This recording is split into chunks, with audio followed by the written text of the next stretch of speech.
Hello, Aries, Sun, Moon, Rising, and Venus signs. Kamusta kayo? Sana po'y nasa mabuti kayong kalagayan. Welcome back po sa Star Tarot. Kung bago kayo rito, welcome din kayo. Thank you sa inyong support.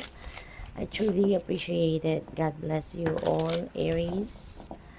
Tignan natin mga mensahe ninyo for today. Aries, maraming salamat sa mga likes and subscribes ninyo, sa mga hindi nag-skip ng ads. Thank you po for your support. At saka sa mga comments ninyo. Thank you. So, pauna mensahe po ninyo ngayon, 8 of Pentacles. Ayan. So, parang, ano kayo dito, nag-aaral, nagfo-focus on your craft, nagfo-focus kayo sa kung ano man yung trabaho ninyo. But, parang meron ditong parang ang iba sa inyo rito siguro, you are mastering something in preparation, no, in preparation sa pagbabago ng career path ninyo, no. So maybe ang iba sa inyo sa ngayon gustong magbago ng trabaho, no, magbago ng karera. So, good luck po sa inyo. We have 3 of Pentacles and there are people that are going to support you with that, no? Kung yan ang plano ninyo, meron din mga tao dito na very supportive of you, no? Yung parang, sige, tutulungan ka namin, ganun. Kung yan ang gusto mo sa ngayon, then we will help you, we will support you, yung ganun, no? For others of you naman, this could be siguro sa trabaho ninyo, baka kailangan ninyo dito ng bagong or bagong makakasama, makakatulong, no? Baka ganun ang sitwasyon dito. Gusto ninyong baguhin ang ang mga tao sa paligid ninyo, no? I mean yung support system ninyo, kumbaga sa trabaho. At maybe there are new people that are going to collaborate with you, or baka meron kayong mga nilalapitan or lalapitan na bagong grupo or isang tao na gusto mong tulungan ka, gusto mong makatulong sa'yo sa kung ano man ang inyong trabaho, no? So, meron ditong kayo, partnership, no? Teamwork na gagawin.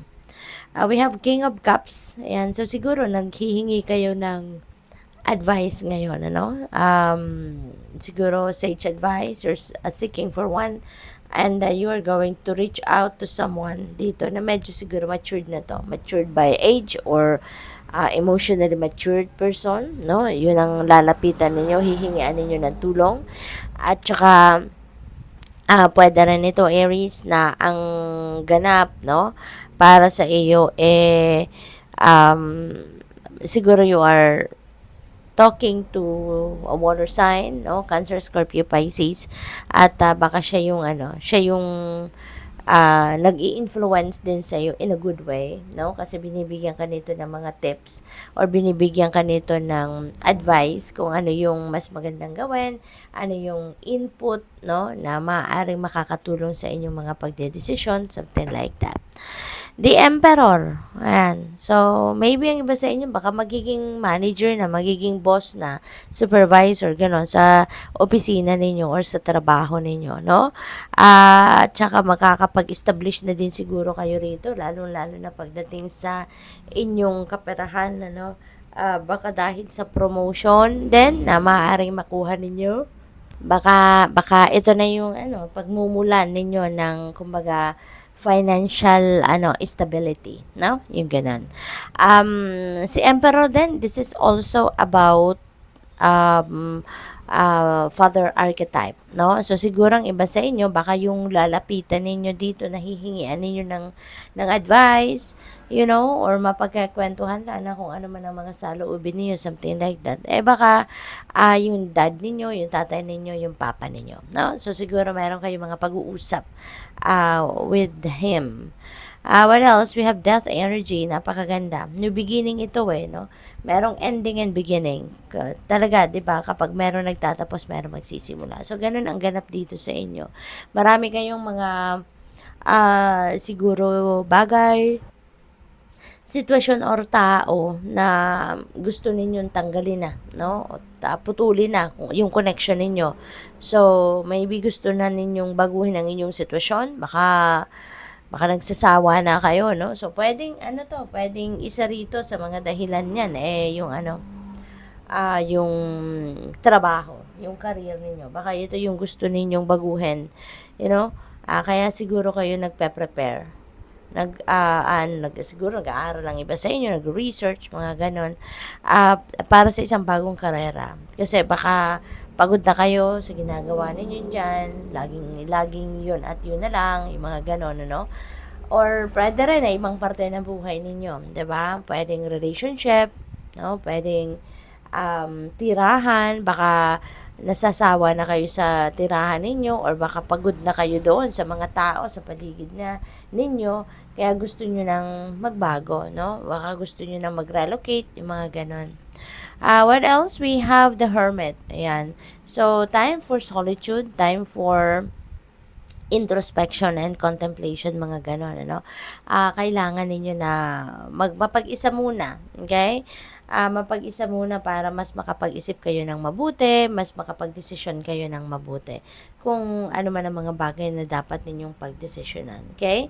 So, probably then, baka yung kailangan ninyo pag-isipan dito, yung next move na gagawin ninyo regarding sa mga changes at regarding doon sa pagpapalit ninyo ng career. So, what else we have? Knight of Wands. Ayan. So, baka ang iba sa inyo dito, Aries, may travel, no? Baka related ito dito, no? Sa pag-shift ninyo ng career, no? Trabaho. Baka it might require you to travel, no? Kung saan. At saka, follow your intuition din, no, Aries. Sa mga desisyon na haharapin ninyo, mga bagong ganap sa buhay ninyo, always remember to listen and follow what your intuition is telling you. Kasi laging gagabayan ka nito sa kung saan ang tamang daan, lagi kang gagabayan nito kung saan ang dapat na puntahan, no? Na path. What else? We have 10 of Wands. Ayan. So, you are on a travel talaga. Baka meron din kasi ritong, feeling ko dito merong relocation na gagawin ng iba sa inyo dito. Nag-alsabalutan si ate dito. So, most likely, ganito din yung sitwasyon ninyo. No? Siguro, stress na kayo dito sa kung saan man kayo dati nakatira. Baka ang iba sa inyo kasama na tawag dito, nakikitira sa mga magulang ninyo, sa mga kapamilya ninyo, or kapamilya ng asawa ninyo, mga ganon. So, ngayon siguro, no, magbubukod na kayo. Baka kayo ay aalis na dyan kung saan man kayo na nakatira at kayo ay bubukod na, magsasarili na kayo ng tirahan, no? Probably then, this is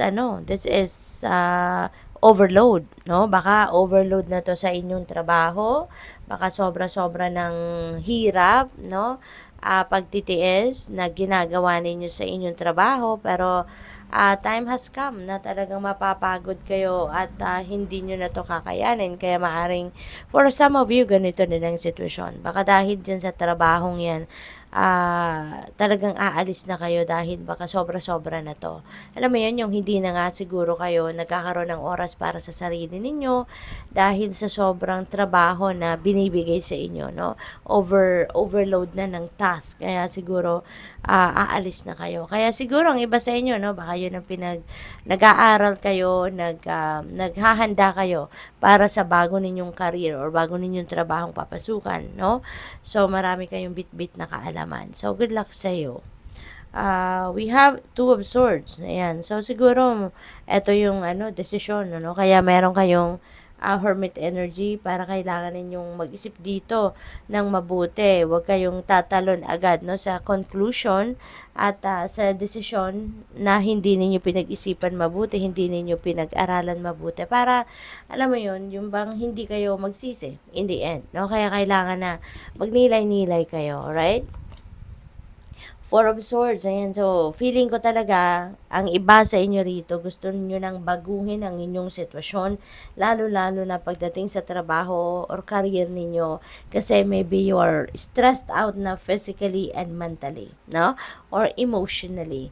Kaya, ito, kailangan niyo na magpahinga muna. Okay? Magpahinga muna kayo, paghandaan ninyo yung susunod din yung mga gagawin.